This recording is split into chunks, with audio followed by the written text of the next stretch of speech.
Queridos irmãos, bom dia, a paz do Senhor.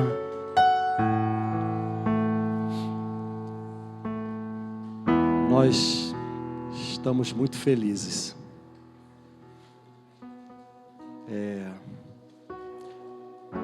Nós tivemos essa semana a abertura de novas células.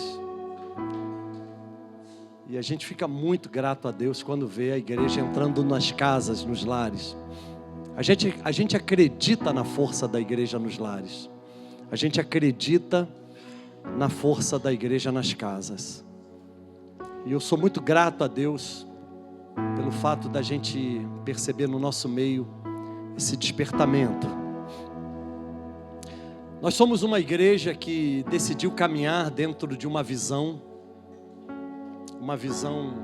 conhecida como MDA, modelo de discipulado apostólico. Nós entendemos a importância do discipulado a um, do discipulado na sala e também das células. E eu queria compartilhar um pouquinho com você nessa manhã sobre equívocos no discipulado. Talvez você tenha vindo aqui pensando, puxa, eu queria que o pastor pregasse aquela mensagem pentecostal que ele pregou no domingo passado. Mas durante essa semana, eu fiquei pensando na importância que tem a equipagem dos santos. A Bíblia fala que a igreja, a obra do ministério, ela equipa os santos. E aí é importante que a gente realmente traga uma palavra instrutiva, uma palavra educacional, porque a nossa experiência, a nossa essência é discipulado. E essa também foi a essência e a experiência do Senhor Jesus. Jesus, ele discipulou pessoas. Jesus, no primeiro momento do seu ministério, chamou 12 homens para perto dele, equipou eles, e em seguida chamou 3 para mais perto ainda, Pedro, Tiago e João. Tanto que nos evangelhos você vê alguns momentos Jesus separando um tempo de qualidade com Pedro, Tiago e João, e revelou coisas a Pedro, Tiago e João que não havia revelado a outros. Mas também Jesus não parou por aí. Jesus, ele criou uma escola de treinamento de discípulos.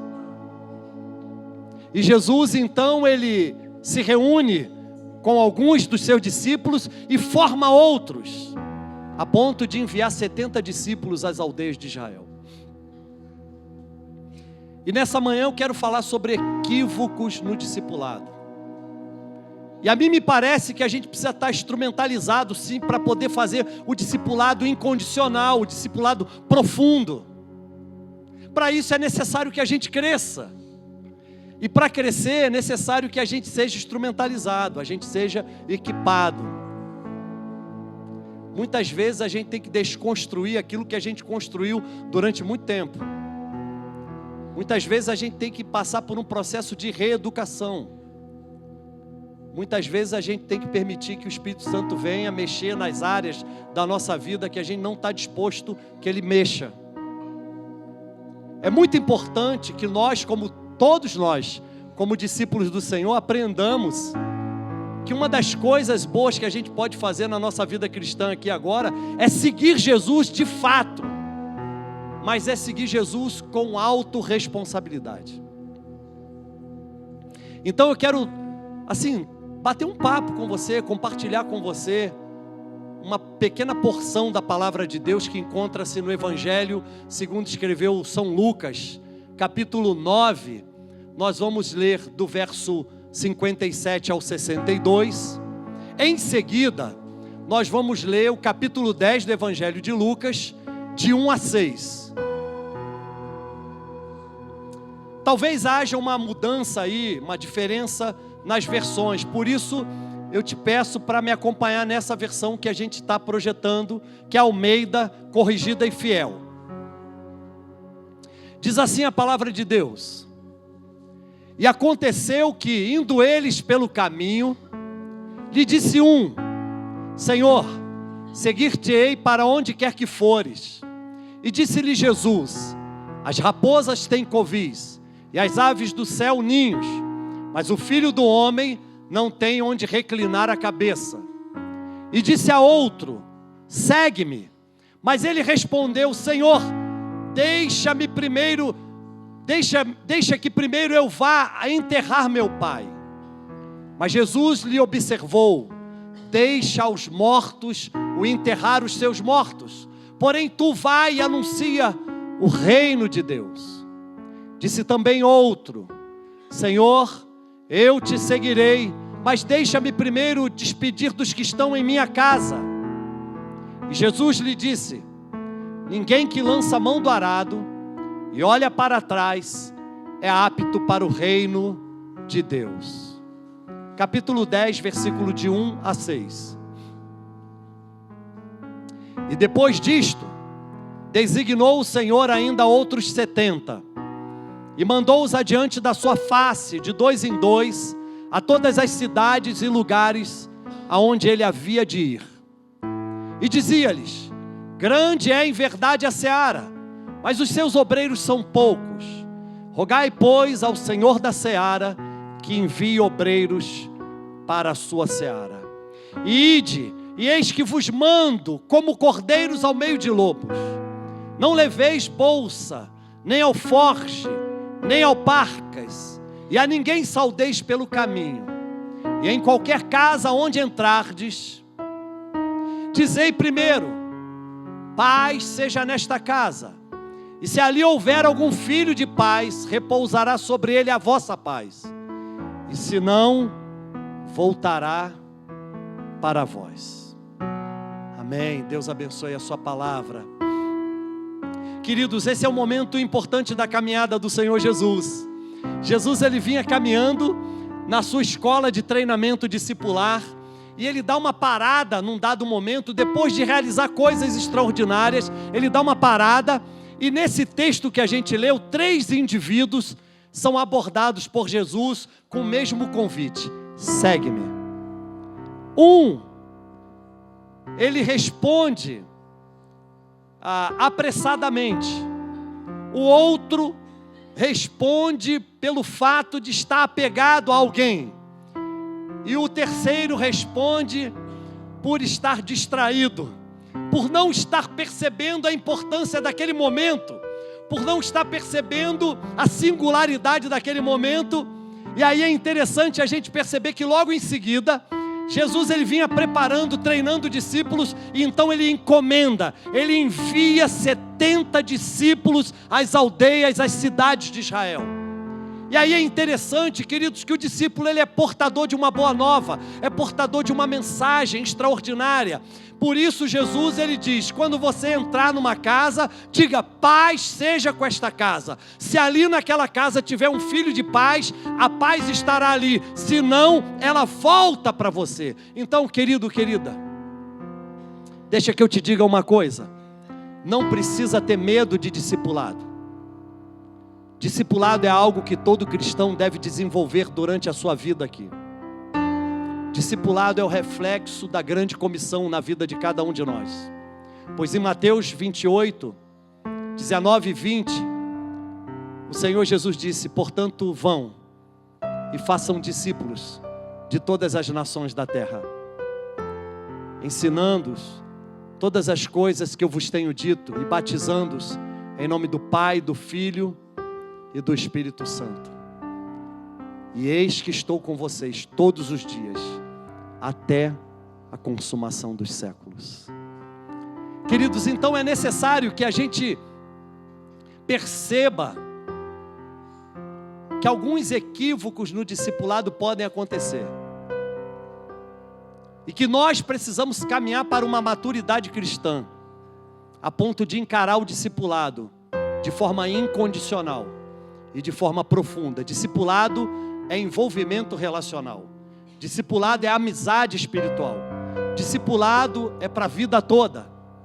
Então é muito interessante que a gente observe, por exemplo, algumas questões que estão em jogo aqui, e que a gente avalie se isso está acontecendo com a gente. Por exemplo, o primeiro discípulo que Jesus aborda, ao meu ver, é um discípulo apressado demais. Pode projetar, Tiago, versículo 57, do capítulo 9. Olha o que acontece. E aconteceu que, indo eles pelo caminho, lhe disse um, ou seja, Jesus foi abordado por um discípulo que estava naquele treinamento: Senhor, seguir-te-ei para onde quer que fores. E aí o que Jesus responde? Versículo 58. Jesus responde a ele de forma categórica. E disse-lhe Jesus: as raposas têm covis, as aves do céu seus ninhos, mas o Filho do Homem não tem onde reclinar a sua cabeça. Aquele discípulo estava agindo de forma emocional: Senhor, eu vou com o Senhor aonde quer que o Senhor for, eu estou junto de ti. Mas aí Jesus então mostra para aquele discípulo que a caminhada discipular muitas vezes não é como a gente imagina. Ele diz: as raposas têm covis, as aves dos céus têm seus ninhos, mas o Filho do Homem não tem onde reclinar a sua cabeça. Jesus estava dizendo o seguinte: olha, eu às vezes estou numa mansão, mas às vezes estou numa choupana, às vezes eu posso estar numa casa muito luxuosa, com todo conforto, mas de repente eu estou dormindo no chão do deserto, porque certamente Jesus visitava a casa de Pedro, quando Pedro ainda morava em Cafarnaum. Jesus também depois fixou residência em Cafarnaum, mas antes de fixar residência, certamente o Senhor Jesus visitava Pedro. Eu creio que, como Pedro era um pescador da beira do mar da Galileia, eu creio que Pedro cedia na sua humilde casa a cama para o Senhor Jesus deitar. Mas esse próprio Jesus tinha o seu amigo Lázaro e suas duas irmãs Maria e Marta, que eram bem-sucedidos na vida, eram prósperos, moravam em Betânia, e certamente Lázaro também cedia a sua bela cama para que Jesus deitasse. Então Jesus, ele era alguém que estava numa mansão, mas às vezes também estava onde? No deserto.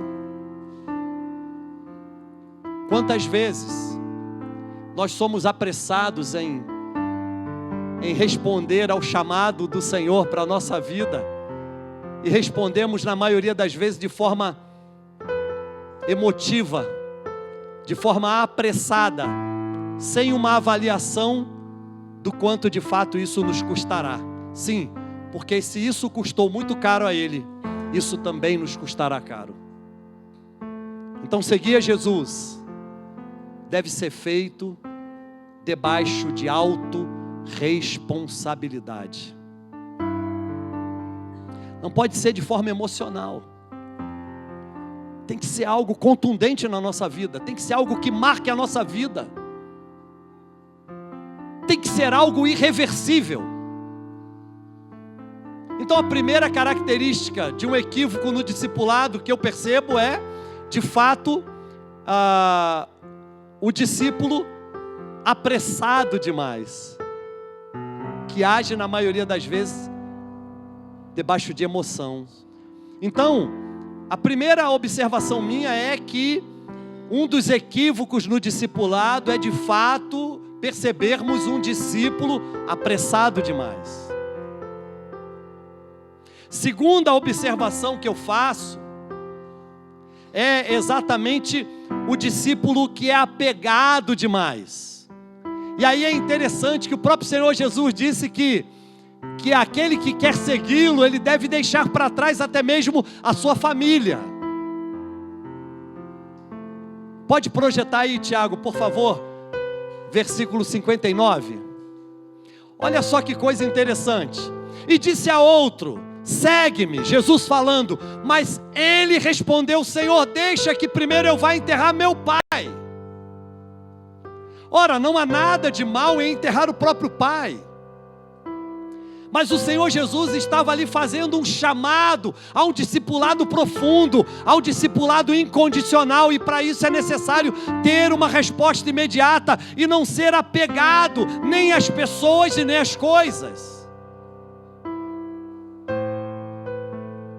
E diante dessa resposta desse discípulo, Jesus então fala com ele. Pode projetar, Tiago, verso 60, ele disse: ora, deixa que os mortos sepultem os seus mortos. Tu, porém, vem e inicia a pregação, a divulgação do reino de Deus. Então, esse discípulo apegado, ele muitas vezes, ele vai, ao invés de atender prontamente ao chamado de Jesus, ele vai estar olhando para trás. Eu queria compartilhar com você rapidamente. Quando Deus nos trouxe para Brasília, eu recebi esse chamado de Deus lá no Rio de Janeiro. Deus falou comigo: estou te levando para Brasília, e lá tu conhecerás um homem que vai investir no seu ministério. Esse homem, eu não tenho dúvida hoje que foi o pastor Elianai Cabral inicialmente, porque foi com ele que eu vim trabalhar do Rio para cá. É um grande homem de Deus. Mas olha só que coisa interessante.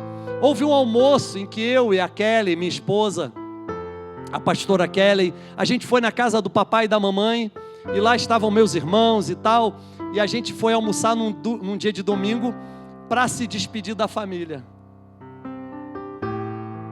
E aí eu comecei a chorar copiosamente, porque eu sempre cuidei de igrejas no Rio, e aí eu tinha que me separar do meu pai, da minha mãe, dos meus irmãos, da minha casa. E aí eu comecei a chorar. E de repente meu pai olha para mim, me vê chorando copiosamente e fala: pode parar. Você disse para a gente que Deus estava te levando para Brasília. E aí ele disse: são só 1.200 quilômetros, né? 1.200 e poucos quilômetros. Isso aí não é nada. Pode parar. E às vezes Deus não encontra em nós espaço para executar seu plano, seu propósito, exatamente porque a gente está apegado às pessoas que são até importantes na nossa vida. Você imagina, quando eu era um jovem pastor, eu recebi um chamado de Deus muito forte, e Deus falou comigo: você vai pisar na África. E aí eu disse: tudo bem, Senhor, eu estou pronto. Na verdade eu não estava, eu precisava ser preparado. E aí uma coisa interessante aconteceu comigo, o tempo foi passando, e já aqui em Brasília eu comecei a ter um despertamento pela África muito forte. Mas antes, voltando um pouquinho, quando eu fui casar com a Kelly, eu mostrei o meu currículo para ela, que não era nada bom, e disse: olha, além disso tudo que está aqui no meu currículo, eu ainda tenho um chamado para pisar na África, você topa? E ela disse: topo. E eu falei: uau, então vamos embora. E aí viemos para cá, começamos a plantar a Igreja Adã, essa igreja aqui linda. E aí interessante que Deus começou a trazer despertamento ao meu coração em relação à África. Daí, isso tem 3 anos para cá, foi muito forte, muito forte. Comecei a sonhar, comecei a ser mexido por Deus, pelo Espírito Santo, em relação a esse continente africano. E aí interessante que, de 3 anos para cá, isso ficou muito forte comigo, eu passei a compartilhar com a minha esposa nos nossos devocionais, dizendo: Deus está me chamando para a África, tem algo que tem que acontecer e eu preciso me dispor. Só que quando você olha para a sua família, você tem lá filhos como eu, por exemplo, em várias faixas etárias, principalmente a pequenininha nossa, a gente fica preocupado, né? Agora, então eu sou avô, né? Eu já era avô, mas agora sou avô do Noah, que está aqui, meu netinho Noah, está dormindo ali com a minha nora. Então assim, o Noah está com 1 aninho de idade, aí você fica pensando assim, tipo: uau, eu preciso também estar próximo da minha família, conviver com a minha família. Mas olha só, Deus ele sabe muito bem o que Ele tem que fazer conosco. E Ele tem uma expectativa muito grande a nosso respeito. Então, Deus vem mexendo comigo de 3 anos para cá. Quando foi o ano passado, em setembro do ano passado, eu ganhei de presente uma viagem a Israel. Fomos eu, pastor Beto, o Leandro e a Patrícia. Estávamos lá, ficamos os primeiros dias no Mar da Galileia. E eu fiquei bem num apartamento assim, bem de frente para o mar, assim, abria e aquela visão linda. E num desses dias, mais ou menos 5:30 da manhã, eu abri assim a sacada, a porta da sacada, e eu vi lá o sol nascendo em cima da colina de Golã, e aquele mar, aquele lago prateado, as águas prateadas. E aí, de repente, num daqueles momentos meus de reflexão, eu lembrei que foi ali, exatamente ali, que Jesus, já ressuscitado, disse para os discípulos lançarem a rede. E eles pegaram 153 grandes peixes. Deus vem falando comigo sobre treinar discípulos e enviar esses discípulos. E Deus me deu esse número, 153. Então hoje a gente já vem treinando, fazendo esse treinamento aqui na Igreja Adã, que é o nosso TADEL, treinamento avançado de líderes, e também o curso Vida Magistral, que é uma preparação para o pastorado, para o ministério. Então é muito forte quando Deus começa a trazer coisas à nossa mente e nosso coração, e Ele começa a nos mostrar onde é que Ele quer que a gente chegue, onde é que Ele quer que a gente vá, onde é que Ele quer nos levar. E aí isso vem sendo trabalhado, e até como que uma gestação dentro de mim. Eu durmo e acordo pensando nisso. Quando foi ainda o ano passado, eu vi uma foto no bendito Facebook de uma amiga minha missionária, brasiliense, né? Lá em Moçambique, na África, acompanhada de uma amiga, Marcela, argentina, missionária, também lá. E aí eu vi, numa das fotos, eu vi uma equipe jovem. E eu, durante esse tempo de gestação desse sonho, desse projeto da África, e Deus começou a falar comigo: olha, você não se preocupe em montar uma igreja lá, você vai atuar na área da educação. Isso começou a ser gerado em mim, gerado. E aí, interessante que numa conversa com o pastor que foi meu líder, meu supervisor, que foi quem me encorajou a, por exemplo, seguir em frente com garra, com gás, que uma vez me chamou numa conversa e disse: Márcio, você precisa se mexer. E eu não olhei para ele como alguém que estava me acusando, pelo contrário, eu olhei para ele como alguém que Deus estava usando. Sabe por quê? Porque se a gente entrar nessa rota como esses indivíduos da zona de conforto, de dar desculpas, ou de agir emocionalmente, ou de estar apegado a alguma coisa, ou se distrair com as coisas dessa vida, nós não vamos cumprir aquilo que Jesus nos chamou para fazer. Não vamos. E aí esse meu pastor um dia me chamou e disse: rapaz, levanta, se mexe. E eu olhei para ele e disse: Deus está usando ele. Deus sempre usa alguém para nos confrontar.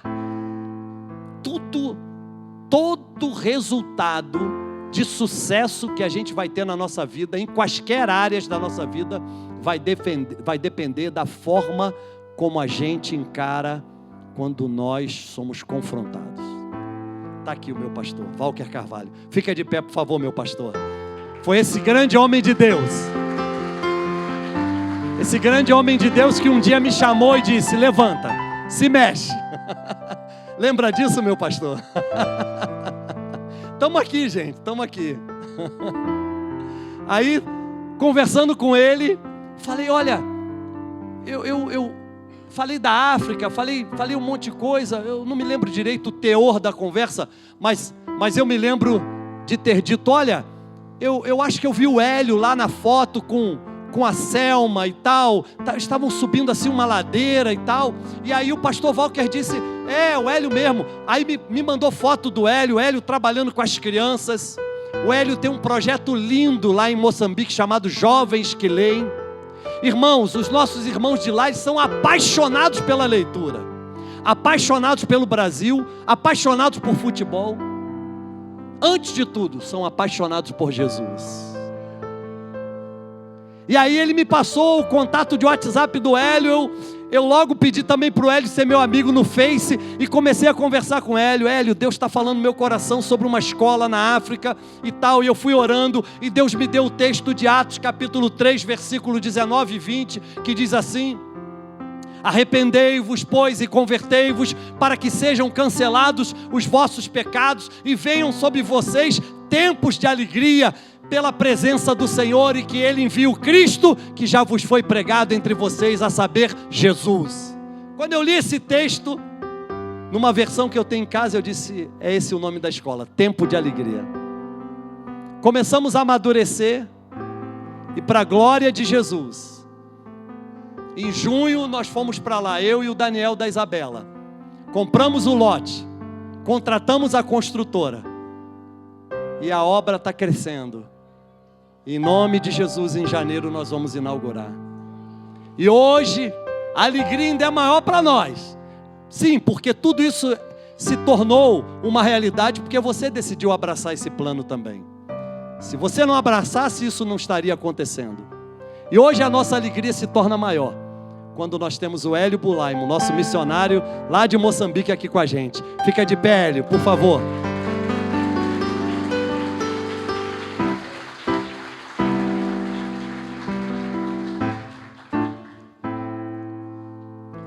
Mas deixa eu te dizer, por que tudo isso está acontecendo? Porque todo sonho poderoso antes nasce no coração de Deus.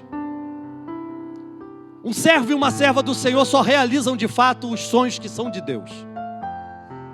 Quando Deus não está no negócio, não adianta você avançar, porque não vai.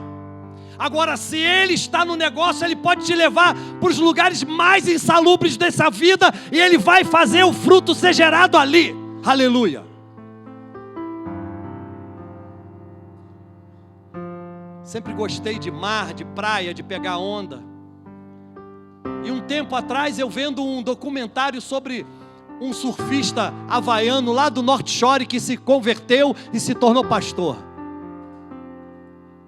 Ele vem ser tio de uma menina que também é surfista, que teve o braço comido por um tubarão, chamada Bethany Hamilton, que ela acabou voltando para Jesus, e hoje tem um filme dela que roda o mundo inteiro chamado Soul Surf. E aí esse homem de Deus sendo entrevistado, e ele falou, olha, deixa eu falar uma coisa para vocês, todo mundo quer pastorear uma igreja numa cidade, numa metrópole, mas eu não vejo ninguém dizendo assim, eu quero ir para Pemba, Moçambique. Quando ele falou Pemba, Moçambique, eu disse, ué, meu coração começou a bater. E aí eu fui ver direitinho, Pemba é exatamente a cidade onde o Hélio mora. Isso só fortaleceu a minha fé. E eu disse, Deus, nada vai nos deter. Eu cheguei na África, fiquei doente, vocês não fazem ideia de como que eu fiquei.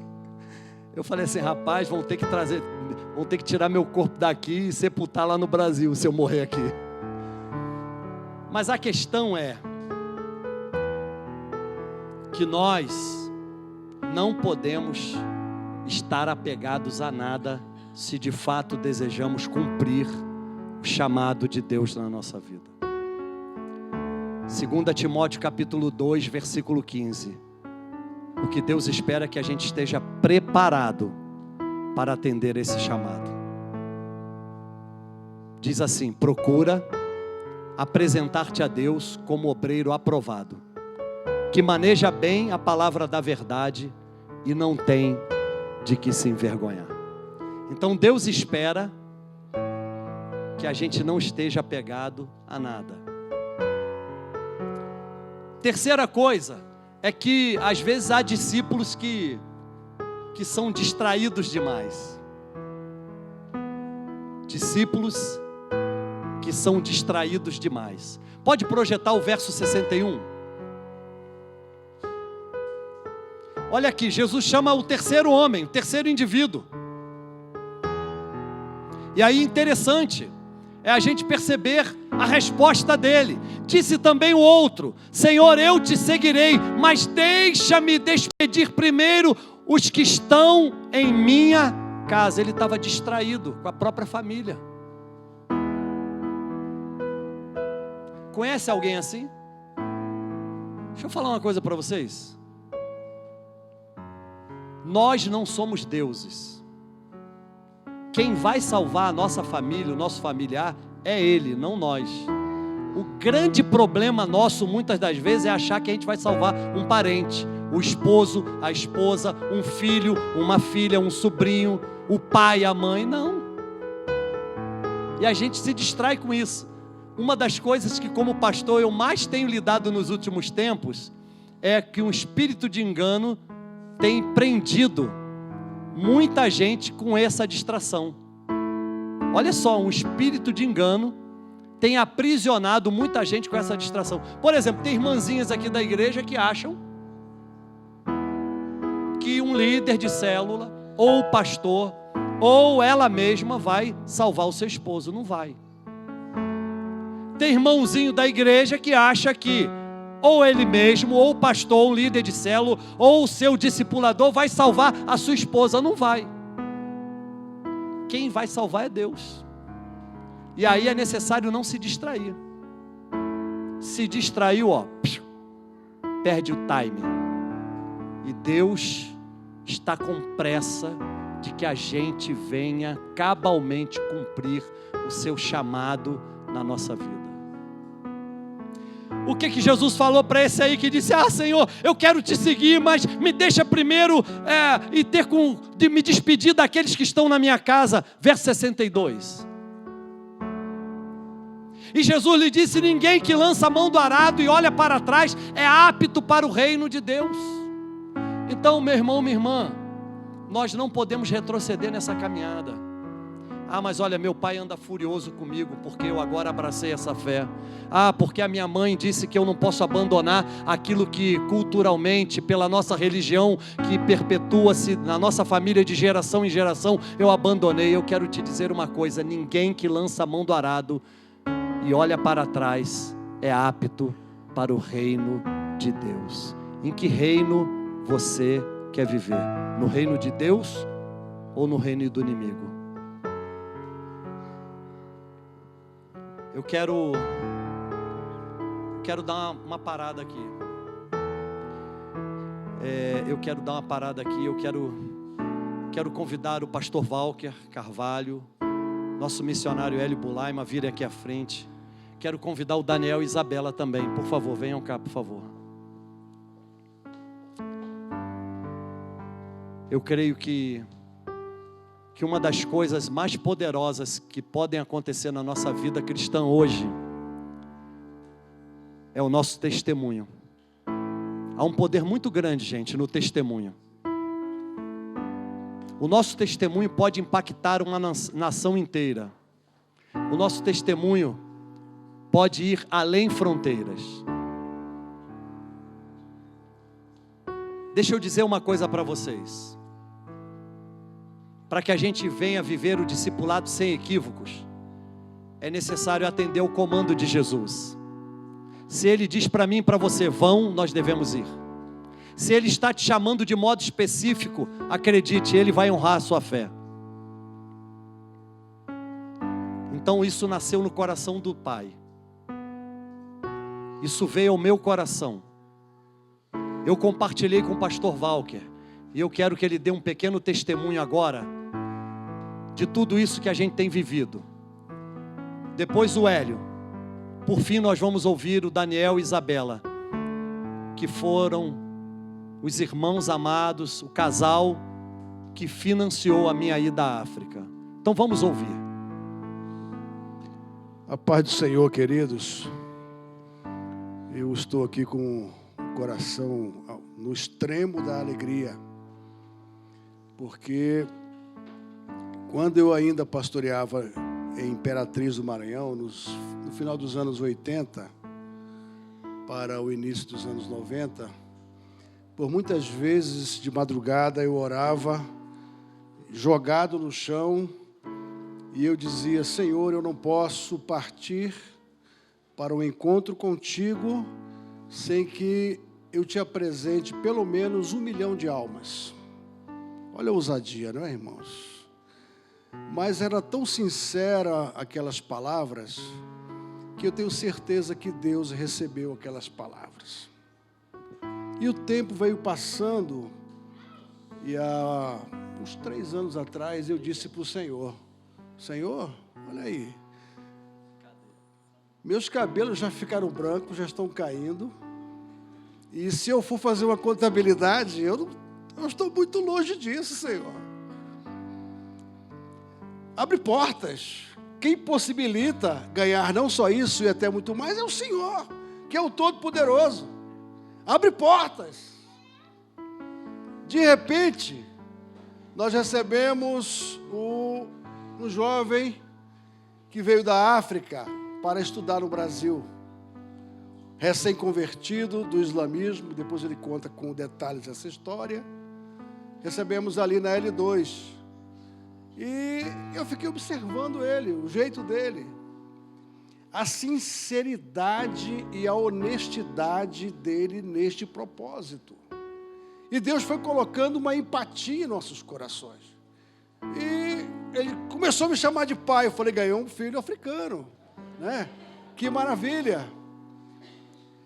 E ele veio, estudou e foi mestre em tudo, exemplo em tudo. E eu conversava sempre com ele e dizia: olha, os princípios morais são a marca de um obreiro vitorioso.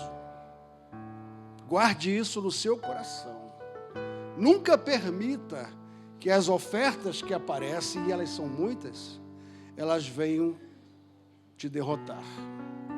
Mantenha-se sempre fiel ao Senhor, porque a sua caminhada vai ser de bênçãos. E chegou o tempo do Hélio partir, né? Retornar para a África. Mas ficou esta grande amizade e este grande amor de Cristo nos nossos corações. E ele, pai para lá, e eu, filho para cá, pai para lá, filho para cá. Fez uma procuração, eu represento ele aqui, do Brasil, etc. Ficou isso aí. Quando o Márcio me procurou, e o Márcio é um amigaço, ele sabe disso, e os irmãos também. Quando ele me procurou, nós fomos tomar um café, e ele começou a tocar um assunto, eu falei: rapaz, tem o Hélio. E você não sabe da grande novidade, porque o Hélio era vinculado ao L2. Mas uns 2 meses antes, a L2, por impossibilidades, havia enviado uma carta desvinculando o Hélio. Eu falei: rapaz, isso aqui é coisa de Deus, porque a Adã pode assumir o Hélio sem problema nenhum. Ninguém vai reivindicar alguma coisa, já que foi a própria igreja que desvinculou o Hélio, por falta de recursos. E coloquei eles na conversa, falei: agora é contigo aí, é você, Deus e o Hélio, para ver se realmente há uma ligação, né? Se Deus está nesse negócio. E amados, eu estou muito feliz, porque eu sei o potencial que existe neste rapaz, para alcançar não somente Moçambique, eu já disse isso para ele, mas para alcançar a África. Queridos, vocês estão envolvidos em um grande projeto de salvação de almas, de multidões. E eu vejo agora aquela oração lá do final dos anos 80 começar a ser aberta por uma grande porta, que é a África. Lá se conquista 1 milhão de pessoas para Cristo. Lá se conquista muito mais do que isso. Basta que a gente mantenha a nossa postura e o nosso envolvimento, a nossa entrega de verdade para o Senhor e para os seus projetos. O resto é com Ele. Não é verdade? Porque nós somos limitados. Deus abençoe.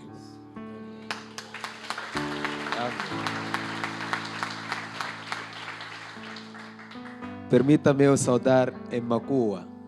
Salama. Vocês podem dizer salama. Salama. Isso. Podem dizer salama wanchina na Yesu. Salama wanchina na Yesu.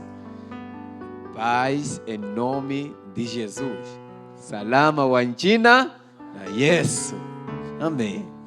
Então, amados, eu só vou dar ligação o que o pastor, os meus pais aqui atrás já falaram. Uma das coisas que o meu pastor Márcio, quando ele já entra em contato comigo, uma das coisas que eu falo foi: pastor, se vem para brincar de missões, melhor não apostar em mim. Mas se for algo sério, eu dou a minha vida nisso. E isso até agora eu tenho vivido isso. Dar a minha vida pela obra, pelo nome de Jesus e pela Adão. E é o que nós estamos fazendo lá em Moçambique. Sou da tribo Makua, nascido em Moçambique, atualmente 26 anos de idade, casado com a Bertina, ela é da tribo Maconde, e estamos ali. E me formei cá no Brasil, e o Brasil investe-me, o Brasil me cuida, o Brasil me ama, o Brasil está aqui comigo, o Brasil me envia, o Brasil me toca cada vez mais. E estou aqui, eu amando vocês. E eu queria esse momento mesmo para poder a gente vincular o sangue missionário aqui. A gente estar junto aqui. Vocês me conhecerem não pelas fotos, mas ao vivo.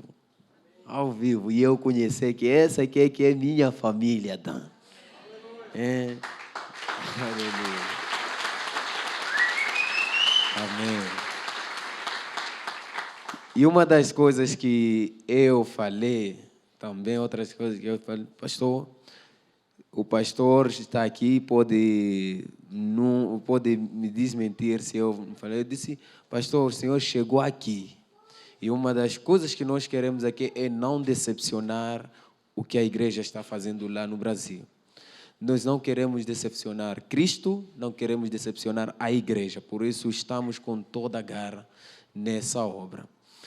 Então, em algumas fases nós vamos projetar, vamos falar, vou prestar o relatório, porque eu tenho que prestar esse relatório para vocês. E vocês também verem como é que estão as coisas. Mas eu saio do islamismo, onde nós éramos tradicionalmente ensinados. E tem um verso lá que sempre se fala, eles, em islamismo falavam assim: Bismillahirrahmanirrahim, alhamdulillahi rabbil alamin, arrahmanirrahim, maliki yawmiddin, iyyaka na'budu wa iyyaka nasta'in, ihdinas siratal mustaqim, siratal ladzina an'amta alaihim, ghairil maghdubi alaihim waladdallin. Viu? Aí os muçulmanos cantavam Amém. Era assim. Mas eu fui ver que na Bíblia Deus entende a minha língua e eu posso falar e Ele me entende. Então essa igreja é uma igreja que me entende, é uma igreja que também vai ganhar a África e está lá na África. E o tempo da alegria chegou para a África, para os Macuas, para os Macondes, para os Bacongos, também para os de Angola, também para os da África do Sul. Vamos chegar, em nome de Jesus, alcançando as nações. Obrigado.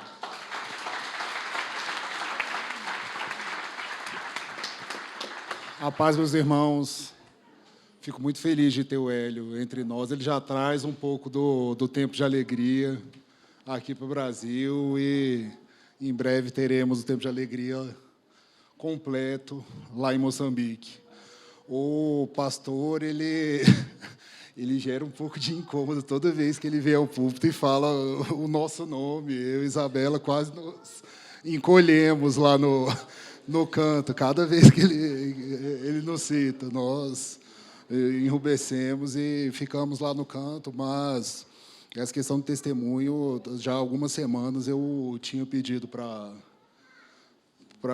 vir aqui falar, porque essa questão de financiar a viagem, Deus tem incomodado para vir aqui e falar sobre isso. Nós temos mais ou menos um ano de igreja e chegamos aqui com problemas em várias áreas da nossa vida, inclusive na financeira. Nós chegamos com nossa vida financeira bastante problemática. Um ano atrás, mesmo tendo uma receita razoavelmente alta, por conta de desobediência em várias áreas, nós tínhamos dívidas acumuladas e tal, e quando nós entendemos e alinhamos, inclusive, a questão do dízimo, nos 6 primeiros meses, nós conseguimos... nos 6 primeiros meses, a gente conseguiu dar jeito em mais da metade da dívida. Isabela chegou na tarde de oração da quinta-feira da última semana do ano passado. Ela deu testemunho de uma revelação que teve de uns 10 envelopes, que um dos envelopes veio para ela, que era de um valor alto e tal, que não era para ser gasto com nada, que era para pagar a dívida, e o dela veio exatamente no valor do resto da dívida que a gente tinha, e a gente foi fiel e tal, e conseguiu eliminar a dívida. E Deus tem nos abençoado com prosperidade, e essa prosperidade veio junto com o pastor falando desse direcionamento dele de pisar na África, e a gente começou a entender que tinha a ver com isso. Então, quando ele fala que a gente financiou essa ida, a gente discorda veementemente, porque esse dinheiro que foi para a África, ele não estava no nosso orçamento. Não estava. Foi tudo acrescentado, e a gente foi só o canal, a gente foi instrumento. Se a gente visse nosso orçamento do ano passado, esse dinheiro não estava no nosso orçamento, esse dinheiro não era para a gente. A gente tem certeza que a gente foi só o canal para que esse dinheiro chegasse onde tinha que chegar. Então, pastor, por favor, não fala mais que a gente financiou, porque a gente só foi o mensageiro, a gente só serviu para entregar o dinheiro, tinha dono, e é o que a gente pede. Deixa eu só complementar aí rapidinho. Assim, eu sou muito racional, né? E quando o Daniel sempre teve vontade de ir para a África no passado para trabalhar no Médicos Sem Fronteiras comigo, e aí, quando o pastor começou a falar da África, começou não só nossas dívidas se resolverem muito rapidamente, sem lógica, não tinha lógico o que estava acontecendo, mas toda vez que precisava se tomar uma decisão da Pemba, a gente recebia um dinheiro que não tinha de onde vir, eu não entendia o que estava acontecendo. E aí, para mim, hoje fica muito claro que, quando a gente realmente não só age em obediência, mas quando a gente abraça um projeto que não é nosso, mas é do Senhor, o Senhor provê. E a gente não precisa se preocupar com isso. A gente acaba sendo abençoado por estar no projeto dele. Eu vejo que ele nos resolveu as nossas dívidas, não foi para a nossa família, foi para que a gente pudesse ajudar nesse projeto da África. Então, eu sou muito grata por fazer parte de tudo isso, né? Obrigado.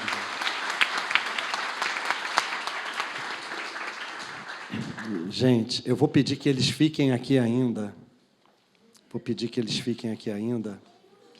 Eu creio que esse é um momento histórico da nossa igreja.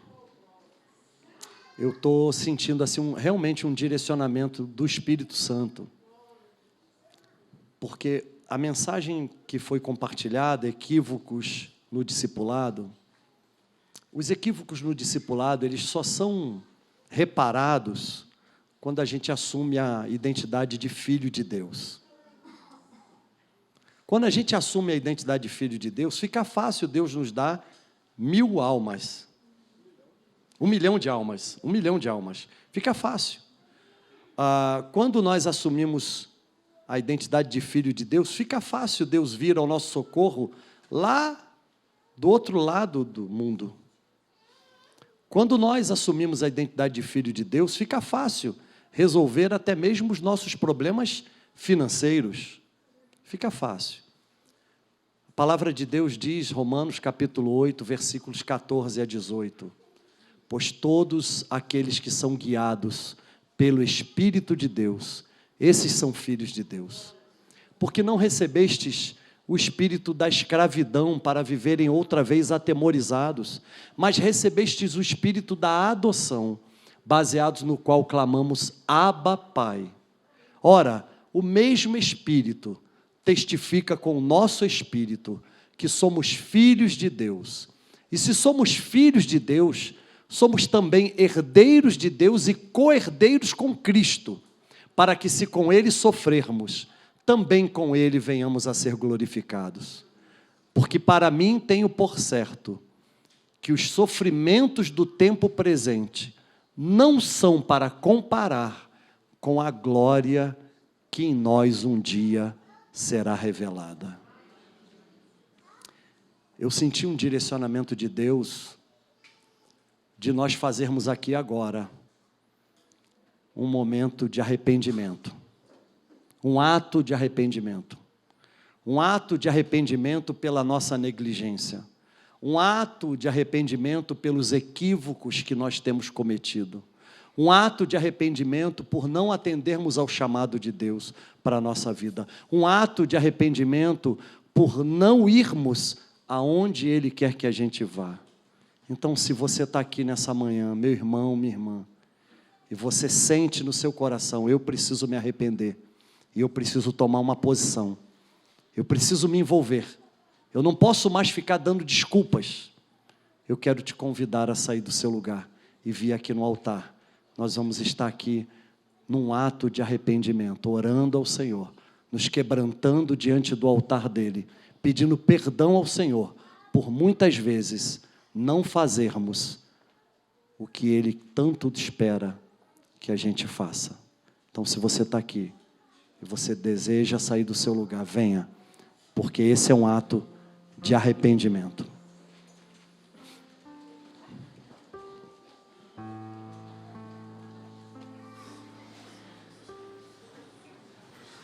Eu quero chamar o pastor Robson para vir aqui fazer a oração. Pastor Robson fará uma oração de arrependimento, de quebrantamento. Quero convidar o pessoal do Ministério de Louvor para vir aqui, por favor. Queridos, muitas coisas ficam travadas na nossa vida porque nós não nos arrependemos.